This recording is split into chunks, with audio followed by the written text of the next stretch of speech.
It feels kind of weird to watch through Timo's eyes while he talks with the ODA lady. I've gotten so used to just knowing what's going on around me that just having the directed senses of a rat is strange to me now. The boss is pretty sure it's a dungeon at least, says my voice. The expedition can taste it, but it's really small.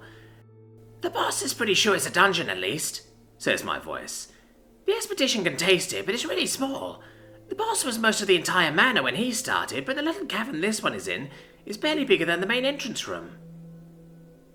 The lady's eyes widen slightly at that. You really did find a nascent dungeon, seems like. What have you done with it so far? What do you plan to do with it? Well, the boss isn't sure yet. He doesn't want to just eat it like Never Rest, but he doesn't know if that's even an option. And if peace can happen, he has no idea how to start. She nods and starts digging through her desk. Dungeons can peacefully coexist, though it's usually more a matter of them being too far apart for attacks to be viable. I know I've heard of ones coexisting, but I don't know if I have any of those records handy. Cool. So we can give peace a chance, but how? I'm almost positive any denizens I send in will be labelled as invaders, and probably won't make the dungeon trust me much. And sending a scion could be even more dangerous. Timo might be right, our voices for talking after all, but sending someone like Fluffles would probably be a declaration of war. I don't even know if my dwellers would count as neutral parties, or as delvers for the little dungeon. Timo listens to me thinking to myself while the lady digs through her stuff and speaks up. Well, the rat can be fine to send inside. The boss hasn't asked anyone to go in yet. In fact, he's been pretty explicit that everyone stay out. She nods as she digs through a cabinet. Good. Dwellers count as invaders in other dungeons as they are, at least implicitly, on the side of a foreign dungeon. Keeping everyone out of it is a good idea for now. Ideally, we'd wait for Inspector Tull to return, but he's likely to be gone for at least 2 weeks. More likely closer to 3. Yeah, that's a lot of time to just let the thing sit on the boss's doorstep. She sighs as she seems to accept she doesn't have the references she's been looking for, and she sits back in her chair. We'll need to get some delvers to go take a look. How about Rhonda and Freddy? They seem to be pretty interested in dungeon stuff, and that one seems pretty weak, so they shouldn't be in much danger, suggests Timo. The elf considers that for a few seconds. That could work. If I give them a quest to check it out, that should keep them listed as delvers, even if you help them get down there. They'll need to check it often, every few days at the worst, daily if they can manage. Alright, you made the quest, I'll go see if they're interested. With that, my voice hops off his perch and heads out. He doesn't make any shortcuts while outside my borders though. That was one of the first things he tried, and while he can, they're a lot harder for him to keep hidden outside. I don't think my outside friends will appreciate shortcuts into their homes, so it's the long way for us. Thankfully, Timo is still a rat, so it's not exactly difficult for him to move around unnoticed, even without him actually using his various stealth tricks. Closest to the ODA is old Stavian's shop, so he heads there first to check in on the nerdy little goblin. Is the dungeon doing some delving of its own now? Asks Stavian with a grin as Timo enters. My voice is a bit surprised the old ratkin noticed him, but he probably shouldn't have been. I bet Stavian has enough wars and stuff on his shop that he'd even notice a fly that enters without his explicit permission. Actually, the boss wants to talk with Rhonda. We found something and the Dungeon Guild people thinks she and Freddy might be a good fit to check it out. Ah, interesting. Rhonda and Freddy have taken quite the interest in dungeons.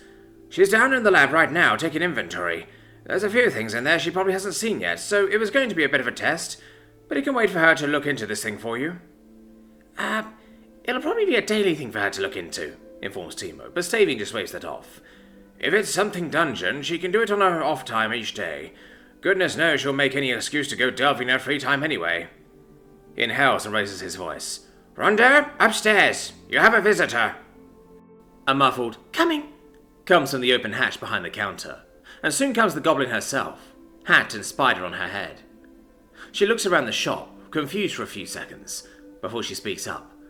Where's Freddy? Stavian just smiles at his apprentice. I didn't say it was Freddy. The dungeon's voice is here for you.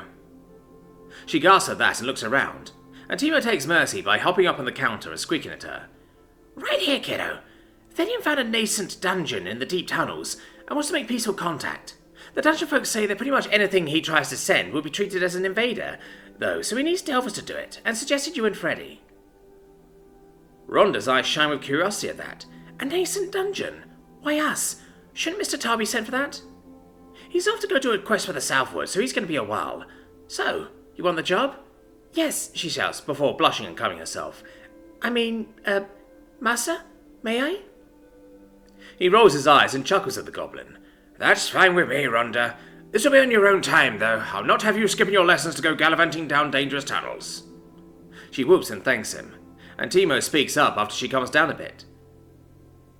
All right, let's go talk with Freddy then, and see if he can go too.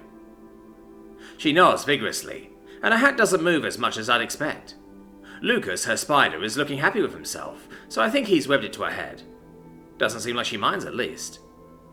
Timo hops on and nods to Lucas, who gives him a little bow in return. All right, to the Church of the Crystal Shield. It actually takes a few minutes before they can go, as Rhonda needs to mark her spot in the inventory process. Once Davian is satisfied she'll be able to pick up where she left off, he lets them all go. It's much faster riding Rhonda than Timo walking on his own. A rat on his own needs to be stealthy. A rat in a girl's hat, who she is actively talking with, is just another curiosity that the townsfolk just chalk up to the dungeon being weird. At the church, Rhonda walks up to one of the priests that's simply sweeping the steps, and asks if her friend is available. It seems Freddy is in the barracks behind the church doing some training. She thanks him and heads there. Inside, Freddy has his shirt off and has a wooden axe and training shield, and is facing off against one of those spinning wooden dummies. He'll hit one of the arms of the thing and it'll spin, so he has to put his shield up to block the counter. Rhonda takes a few seconds to enjoy the show, before Timo speaks up. Hey, Freddy, you busy? The orc stops and steps back and looks over his shoulder at the trio in confusion for a moment, before recognizing his friend. His look of confusion returns quickly, though, as he doesn't spot my voice. Did you learn a new spell to change your voice, Rhonda? He asks. She giggles and shakes her head, and points to the rat on her hat. No, Timo's here. He has a quest for us. Actually, I don't. Technically, if me or the boss gave you the quest, it'd mess the whole thing up. Freddy just looks a bit lost. You have a non-quest for us? Timo chuckles as Rhonda walks to her friend, who is moving to towel himself off and have some water thanks to the break in his workout. The boss found a nascent dungeon, which is like a baby or something. Timo shrugs. He wants to try peace with it, but anything he'd send would be an invader, so he needs delvers, and they need to be not technically working for him. The lady at the guild says she'll make a quest for it. Why not send Mr. Tar? Isn't that his job? Asks Freddy, as his own spider descends to the ceiling and plucks Lucas from Rhonda's hat. The kids don't seem concerned about that, so I guess the two spiders will just do spidery things together when their masters hang out. He's off to the southward, or we would leave it to him, but the dungeon is too close to just let it grow on its own. Let me check with the High Priest. I'd be happy to explore, but I want to make sure it won't mess with my training. Rhonda and Timo both nod at that, and Freddy gets his shirt back on while Timo hops back onto the hat. It looks like the spiders are busy chatting or playing, so they get left to their own devices in the rafters. Getting to the High Priest is pretty simple. He runs a pretty chill ship, seems like, and nobody tries to stop the group from knocking on his door.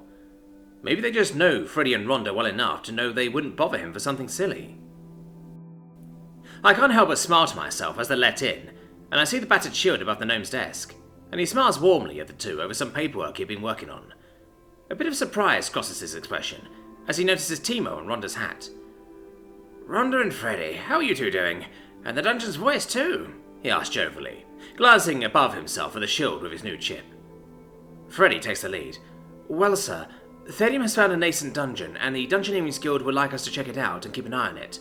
Mr. Tull is out on business, so he can't do it. It'll pretty much be a daily thing too, adds Rhonda. High Priest Torlon nods at that. Ah, I see. He taps a finger against his desk as he thinks, then continues. I don't see any problem with that. You go delving often enough in your free time, so I don't think it'll interfere with your training, Freddy. It'll need to be on your free time, though. The young orc nods at that. Yes, sir. I'd like to try this, sir. Dungeoneering is interesting. Torlon smiles at that. Good.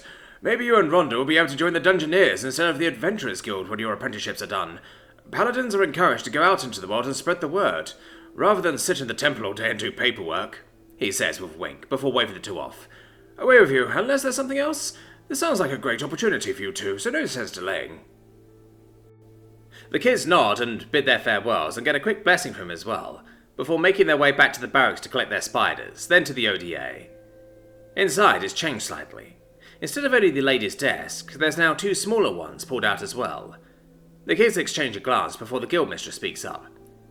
Have a seat, you two. I don't mind sending you two off to investigate the dungeon, but I refuse to send you two off without at least some basic training. Rhonda eagerly takes a seat and pulls out her notebook and charcoal stick. Freddie whispers to her and she giggles before giving him a few loose pieces of paper and his own writing implement. I wonder if they'd have been so interested if they knew they'd be in school for a bit, before getting to go look at the shiny new dungeon.